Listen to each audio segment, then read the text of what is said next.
Welcome back to another episode of Requesting Good Company. We're back at it again, week 11, Eagles, Commanders, Thursday Night Football.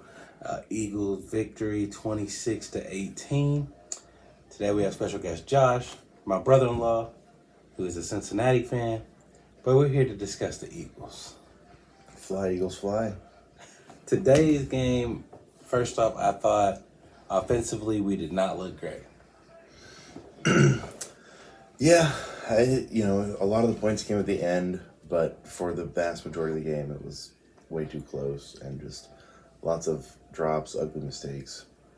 I don't believe that this Washington Commanders football team is a bad football team by any means.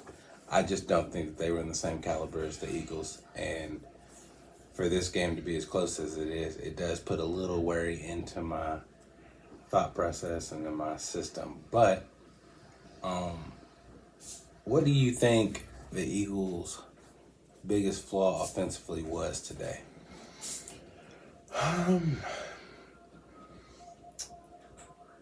Pass protection didn't seem great, but just separation with receivers for such a talented receiving core.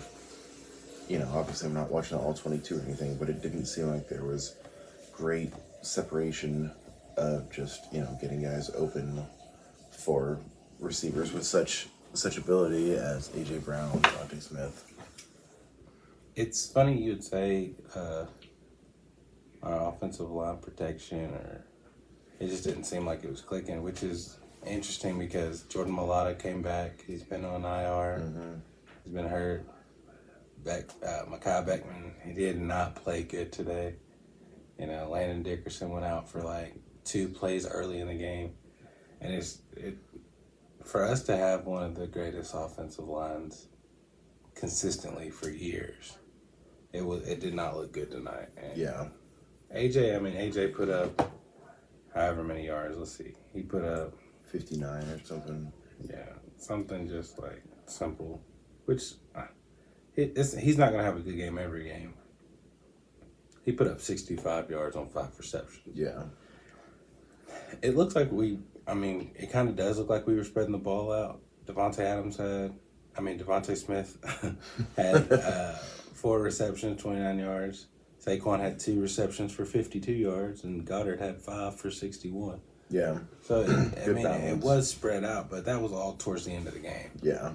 Like, we had no offensive presence. We obviously didn't have any kicking game today, which is unusual for Jake Elliott. Yeah. He's a captain on our football team, so it's surprising that he missed so many.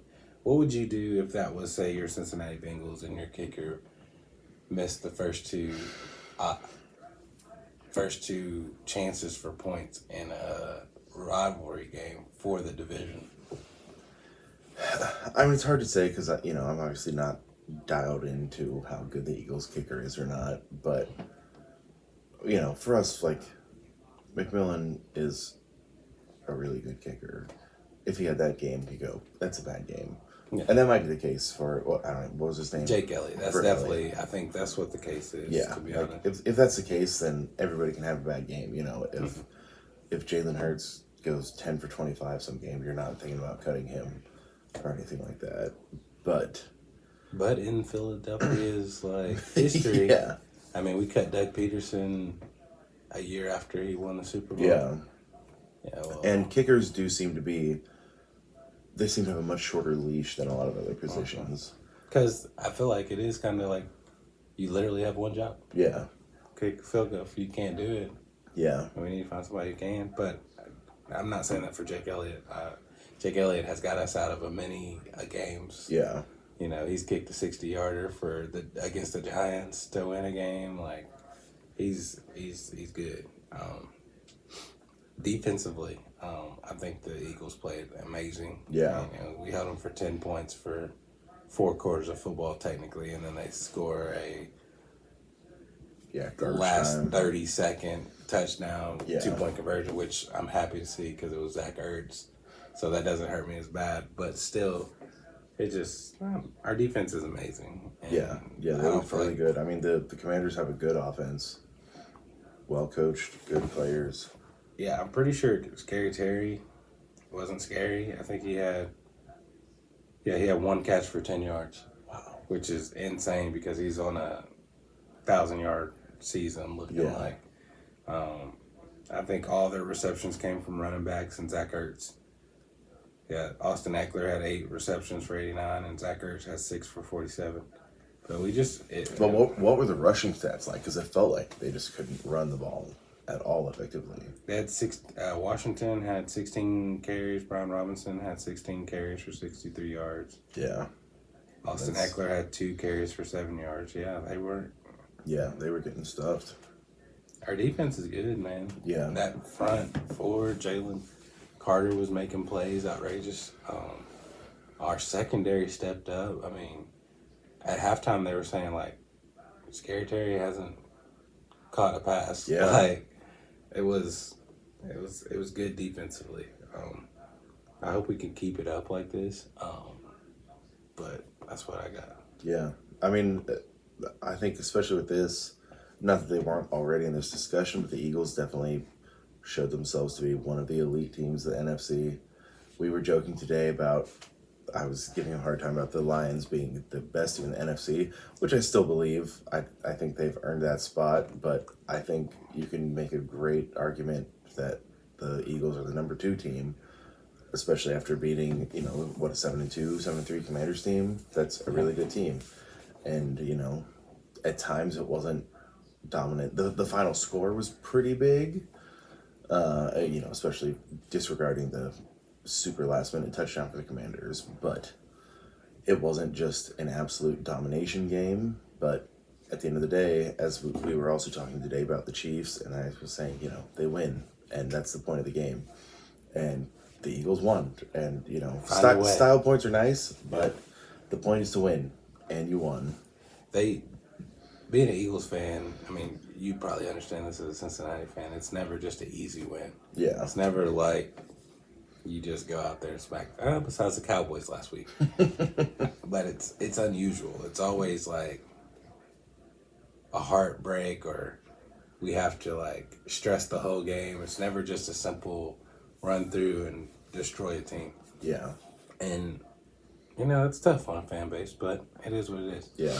So, and, in the NFL, and this is by no means an original thought, plenty of people have said it before, but people will love to look at a not great team and go, oh, but they had 6 one-score losses. And it's like, that's the NFL. Yeah. You're going to have 1-score losses, you're going to have 1-score wins.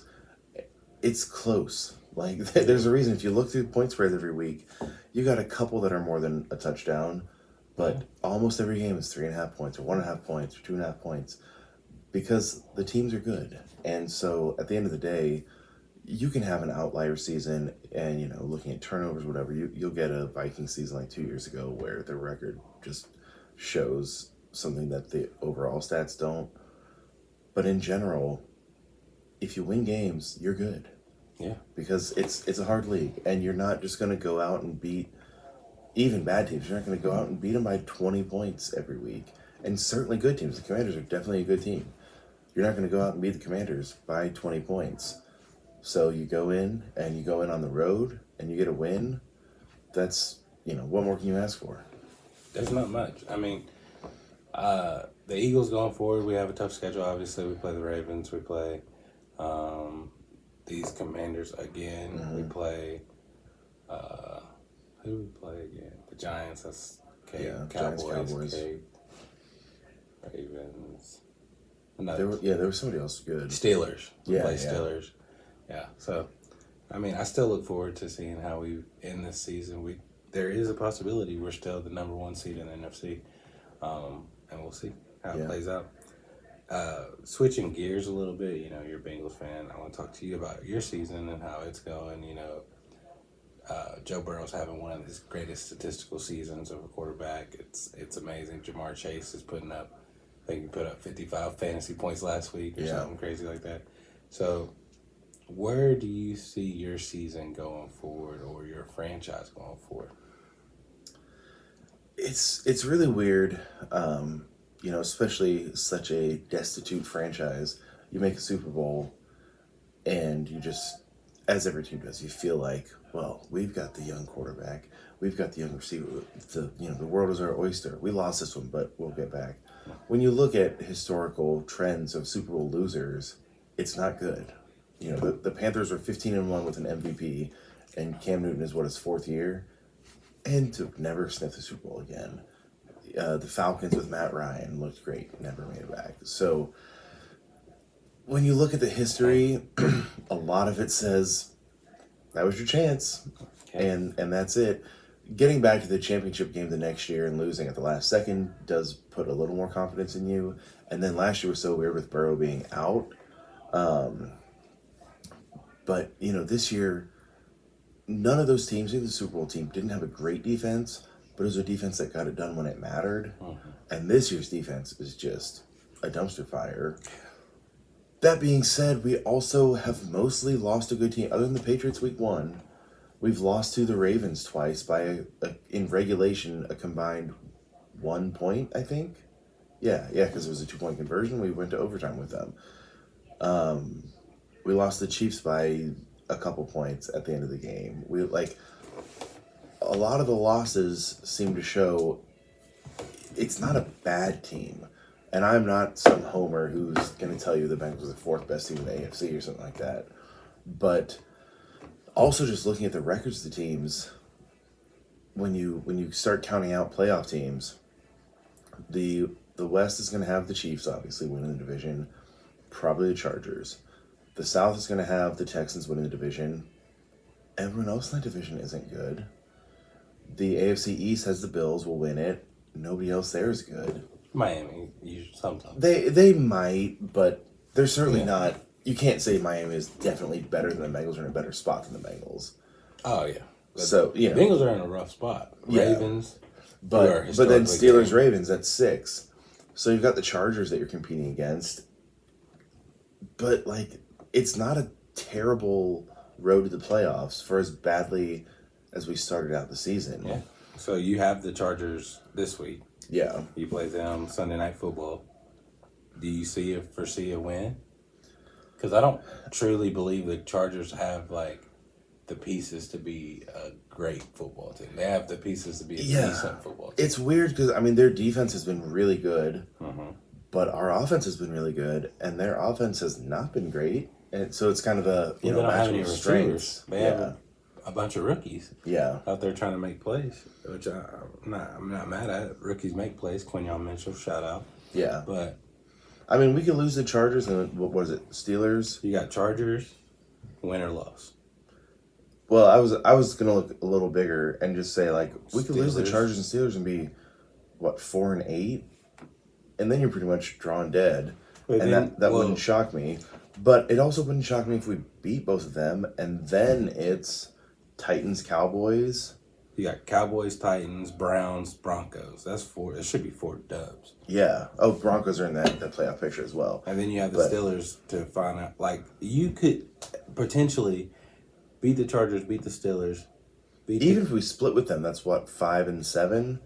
But I'm saying playoff picture-wise, you could beat... Yeah. If you beat the Chargers or the Steelers... Yeah, that puts us in a great spot. You beat the Cowboys for sure, the Titans, the Browns, the Broncos. Then your final game of the season is for that playoffs wild card spot with the Bengals and Steelers game.